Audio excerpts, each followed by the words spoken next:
Please subscribe करें और देखें हॉरर एंटरटेनिंग वीडियो। दोस्तों, हम अपने चैनल पे बहुत मेहनत से वीडियो बना रहे हैं। हमें आपकी सपोर्ट की बहुत ज़रूरत है। आप लाइक करेंगे और एक छोटा सा ही सही पर कमेंट करेंगे, तभी हमारे वीडियो को प्यार मिलेगा और यूट्यूब की तरफ से रीच मिलेगी। तो कृपया करके एक लाइक और एक छोटा सा ही सही पर कमेंट कर दीजिए। धन्यवाद। दोस्तों, नज़र के बारे में अक्सर आपने सुना और जाना तो होगा ही। कहते हैं अगर एक बार किसी की काली नज़र लग जाए तो बड़ी से बड़ी हस्ती की काया भी मिट्टी में मिल जाती है। तो चलिए ऐसे ही डर से जुड़ी एक रोचक कहानी की। बस कुछ देर की और बात है, फिर तेरी बलि से मेरा बेटा ठीक हो जाएगा। आखिर कौन थी वो औरत जो उस लड़के की बलि चढ़ाना चाहती थी? ये जानने के लिए आपको कहानी में आगे जाना होगा। बंद रोशनी में चमकते कैनवास, दीवारों पर लटकती दर्जनों पेंटिंग्स और बीच हॉल में खड़ा अजय, 23 साल का साधारण पर आकर्षक सा लड़का। उसकी आंखों में उत्सुकता थी, जैसे उन कलाओं में उसे बहुत रुचि हो। पेंटिंग्स की भीड़ के बीच उसकी नजर ठिठक गई। सामने एक बड़ी सी कैनवस पर एक लड़की बैठी थी, नीले गाउन में, चेहरे पर हल्की मुस्कान, और उसके पास एक लड़का जिसका चेहरा देखकर अजय का दिल थम गया। दरअसल उस पेंटिंग में उसकी ही शक्ल का एक व्यक्ति हूबहू मौजूद था। आखिर मेरी पेंटिंग किसने बनाई? उस पेंटिंग को देखकर अजय के मन में बहुत से सवाल उठ रहे थे। उसके मन में जानने की इच्छुकता थी कि आखिर उस पेंटिंग को बनाने वाला है कौन। उसने कुछ लोगों से पूछताछ करी तो उसे पता चला कि उस पेंटिंग को बनाने वाली लड़की वहीं एग्जीबिशन में मौजूद है। वो उसके पास गया। Excuse me. जी हाँ, कहिए। लंबा कद, खुले बाल, होठों पर एक रहस्यमयी मुस्कान। वो लड़की बहुत ही खूबसूरत थी। अब वो जो पेंटिंग है उसमें जो लड़का है वो मैं हूँ। हाँ, मैं भी ये देखकर हैरान हूँ। पर तुम तो मुझसे कभी मिले नहीं, फिर तुमने मेरी पेंटिंग कैसे बनाई? हाँ, हम पहले कभी मिले नहीं है, पर मैंने ये पेंटिंग अपनी इमेजिनेशन से बनाई थी। मैंने कभी सोचा नहीं था कि इमेजिनेशन से निकलकर कोई किरदार बाहर भी आ सकता है। वैसे आपकी पेंटिंग बहुत शानदार है। Thank you. वैसे मुझे लगता है इस पेंटिंग के जरिए डेस्टिनी हमें मिलाना चाहती थी, और अब हम मिल ही चुके हैं, तो क्यों ना साथ में एक कॉफी हो जाए। मालिनी बहुत खूबसूरत थी, लेकिन उससे भी ज्यादा उसकी बातें अच्छी थी, जिसे सुनकर ऐसा लगता जैसे कोई आप पर जादू कर रहा हो।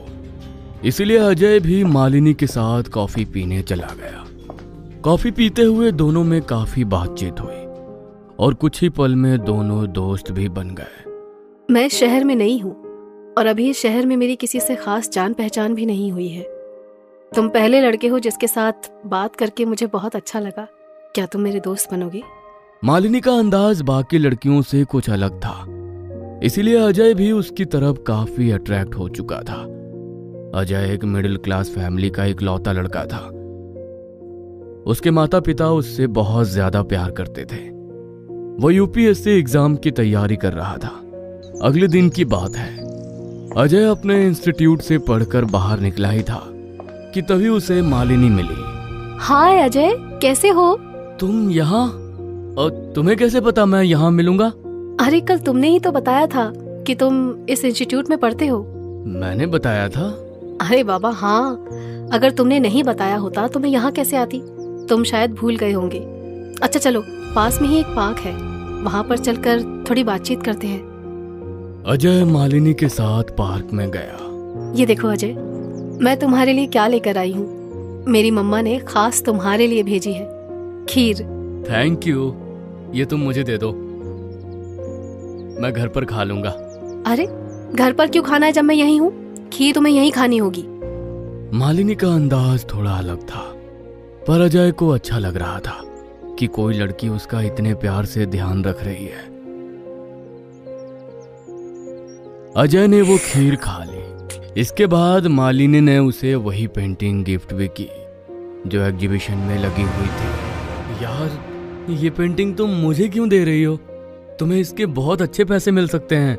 हाँ, पैसे मिल सकते हैं, पर मैं चाहती हूँ ये पेंटिंग हम दोनों की मेमोरी के तौर पर हमेशा मौजूद रहे। इसे तुम अपने कमरे में लगाना। जब भी तुम इसे देखोगे तुम्हें हमारी मुलाकात का पहला पल याद आएगा।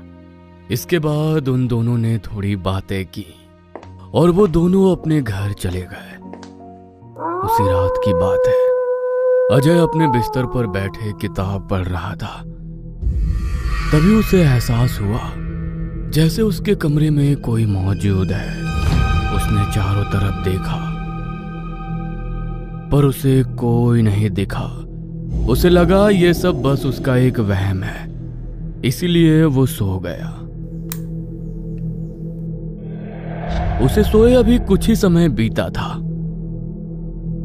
कि तभी उसे अपनी छाती पर भारीपन महसूस होने लगा। उसे सांस लेने में बेचैनी होने लगी। उसकी धड़कन की रफ्तार तेज हो गई थी। उसकी आंखें बंद थीं, पर घबराहट उसके चेहरे पर साफ साफ नजर आ रही थी। पसीने से उसका शरीर पूरी तरह से भीग चुका था। तभी वो घबराते हुए उठा।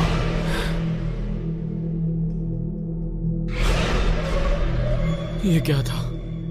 मुझे ऐसा क्यों लगा जैसे मानो कोई मेरी छाती पर बैठा हुआ था। आज से पहले तो कभी ऐसा महसूस नहीं हुआ।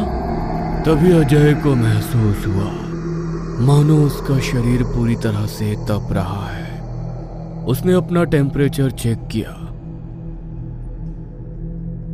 उसे बहुत तेज बुखार था। शायद बुखार की वजह से मुझे बेचैनी महसूस हो रही है। जिसके बाद अजय ने मेडिसिन खाई और सो गया।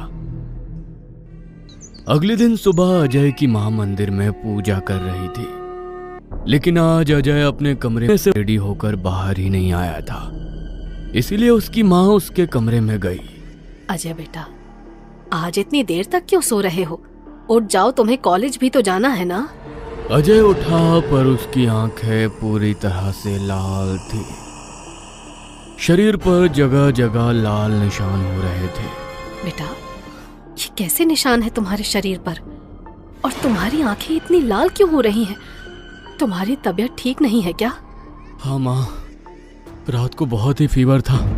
मैंने मेडिसिन खाई पर अभी भी सर में बहुत तेज दर्द हो रहा है। इसलिए आज इंस्टीट्यूट नहीं जाऊंगा और घर पर ही थोड़ा रेस्ट करूंगा। ठीक है बेटा, तुम रेस्ट करो। मैं डॉक्टर को घर पर बुला लूंगी। उसी दोपहर की बात है। अजय को मालिनी का वीडियो कॉल आया। हाय अजय, कैसे हो? कुछ खास नहीं, तबीयत ठीक नहीं है इसलिए आज घर पर ही रेस्ट कर रहा हूँ। तो तुमने मेडिसिन ली? एक काम करो, तुम मेरे घर आ जाओ। मेरी मम्मी आयुर्वेद जानती हैं।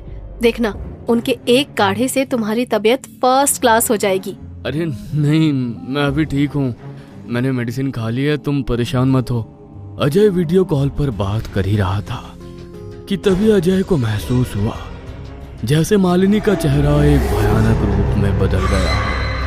वो बहुत डरावनी दिख रही थी। यह देख उसके हाथों से खून छूटकर नीचे गिर गया। क्या हुआ अजय?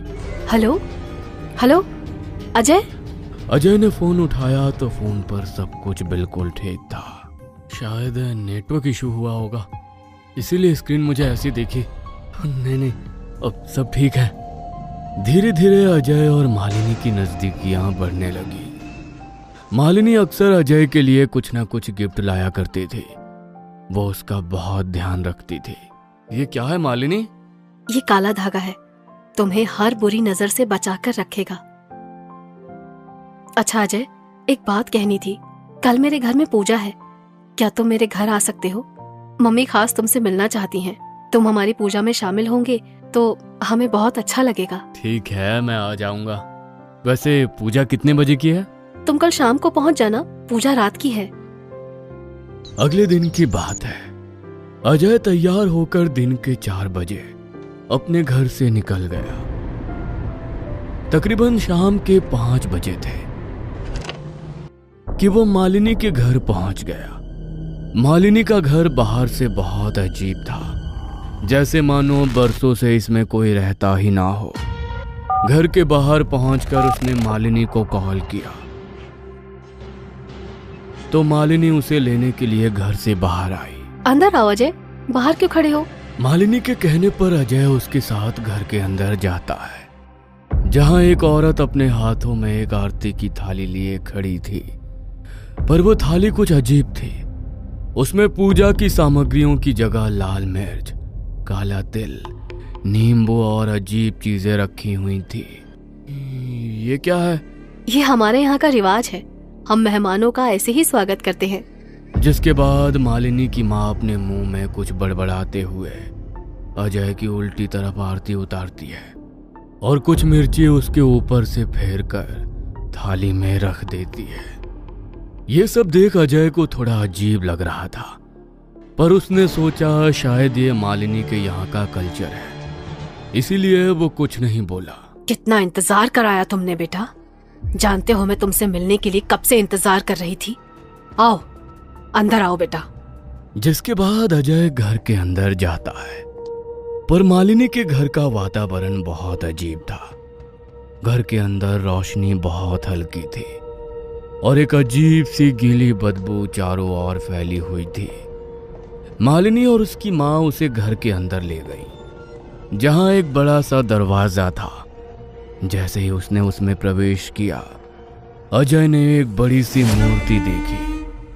उस मूर्ति को देखकर अजय को महसूस हो गया था कि यह किसी भगवान की मूर्ति तो नहीं है, क्योंकि उसकी डरावनी सी जीभ किसी राक्षस के समान प्रतीत हो रहे थे। अब अजय के मन में घबराहट और बढ़ने लगी। बेटा, ये हमारे कुल के देवता हैं, तुम इनसे हाथ जोड़कर आशीर्वाद लो।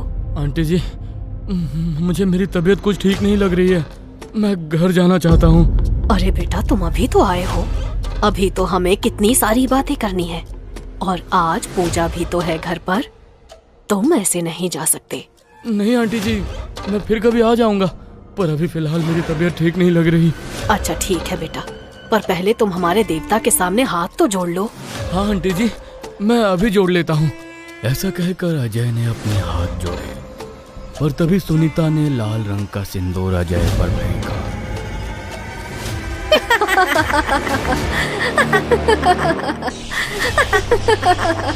सुनीता ने अजय पर कुछ ऐसा पदार्थ डाला था जिसके चलते अजय अपने शरीर को हिला तक नहीं पा रहा था। वह एक पुतले के समान उस हाथ जोड़ने की अवस्था में खड़ा था, जिसे सब दिखाई सुनाई तो दे रहा था, पर वो अपने शरीर को हिलाने में असमर्थ था। बस एक पुतले की तरह खड़े होकर वो सुनीता और मालिनी को देख रहा था।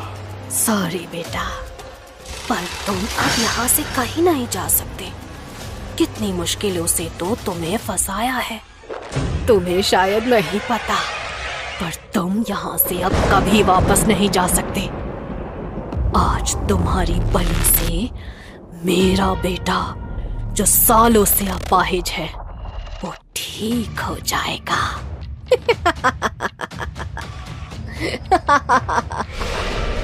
ओह अजय, डरो मत, बस पल भर का दर्द होगा और फिर तुम्हें सब चीज से आजादी मिल जाएगी।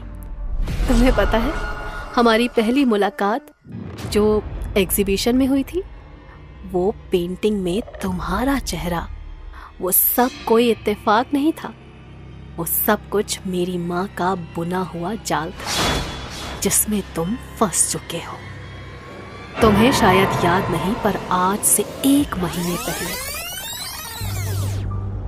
तुम मेरी माँ को एक मेले में हाथ दिखा रहे थे। उसी दिन मेरी माँ ने तुम्हारा नक्षत्र, कुंडली सब देख लिया था, जिसकी तलाश न जाने कब से हमें थी। तुम रोहिणी नक्षत्र में जन्मे वो बच्चे हो जिस दिन मेरे भाई का जन्म भी हुआ था। बस तुम्हारी बलि ही मेरे भाई को पूरी तरीके से ठीक कर सकती है। तुम्हें पता है तुम्हें वश में करने के लिए हमें कितने तंत्र मंत्र करने पड़े। वो खीर जो मैंने तुम्हें उस दिन खिलाई थी वो कोई साधारण खीर नहीं थी।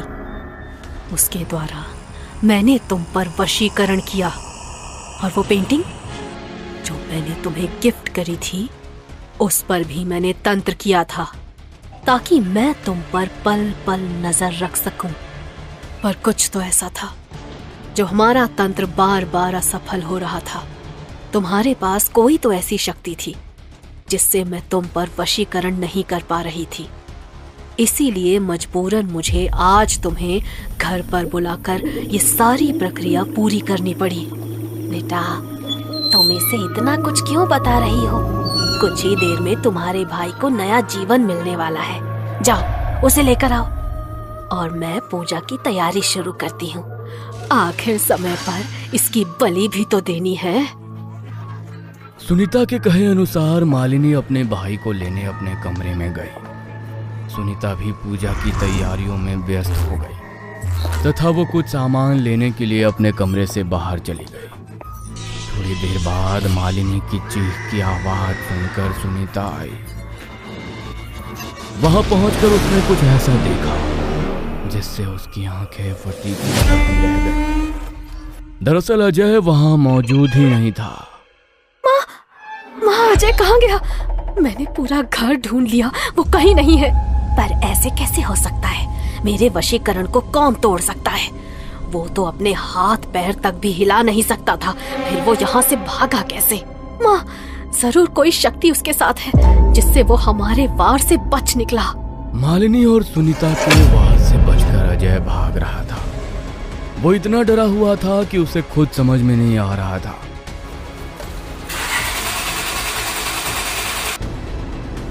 थोड़ी दूर पहुंचकर उसका फोन बजने लगा। उसने फोन उठाया तो उसकी माँ फोन कॉल पर थी। बेटा, तू कहाँ है? तू ठीक तो है ना? थोड़ी देर पहले तेरे पिता पर हमारे पितर आए थे। उन्होंने बताया कि तेरी जान संकट में है। तेरा बेटा संकट में है, उसे बचा ले। मौत के मुंह में गया है वो डायने उसे छोड़ेंगी नहीं। मेरे बेटे को बचा लीजिए। आपने तो हमारी हमेशा सहायता की है। आज भी आप ही हमें इस मुसीबत से बाहर निकाल सकते हैं। बेटा, तू ठीक तो है ना? मैं तेरा फोन कब से ट्राई कर रही थी पर फोन भी नहीं लग रहा था तुझे। अजय को समझ आ गया था कि आज जिस शक्ति ने उसकी जान बचाई थी वो साक्षात उसके पितरों थे, जिन्होंने उसकी रक्षा की थी, जिनकी शक्तियों की वजह से वो वशीकरण से बाहर आया था और मौका देखकर वहां से भाग निकला। इसके बाद अजय ने अपनी माँ को सारी घटना बता दी। बेटा, तू डर मत, हम तेरे पास ही आ रहे हैं। वहीं से सीधे मंदिर चलेंगे। इसके बाद थोड़ी देर में ही सभी लोग मंदिर पहुंच गए। अजय अभी भी बहुत बुरी तरह से डरा हुआ था। पंडित जी ने हवन करना शुरू किया। हाथ में बंधा हुआ काला धागा उतारो। पंडित जी के कहने पर अजय ने वो धागा निकाल दिया। अच्छा हुआ आप लोग इसे यहाँ लेकर आ गए। ये भले ही उन डायनों के यहाँ से निकल आया था, लेकिन वो लोग वापस इस पर फिर से वशीकरण कर सकते थे। उस लड़की ने जो भी चीज तुम्हें दे रखी है उन सब चीजों को नष्ट करना होगा, तभी आपका बेटा बच पाएगा। आज आपके पितरों ने आपके बच्चे की जान बचाई है। यह आपके सामने इसलिए जिंदा बैठा है क्योंकि इसके साथ इसके पितर थे। इसके बाद पंडित जी हवन करके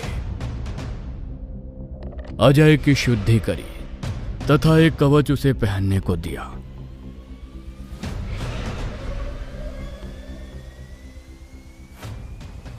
इसके बाद अजय ने मालिनी से जुड़ी हर चीज को घर पर आकर जला दिया।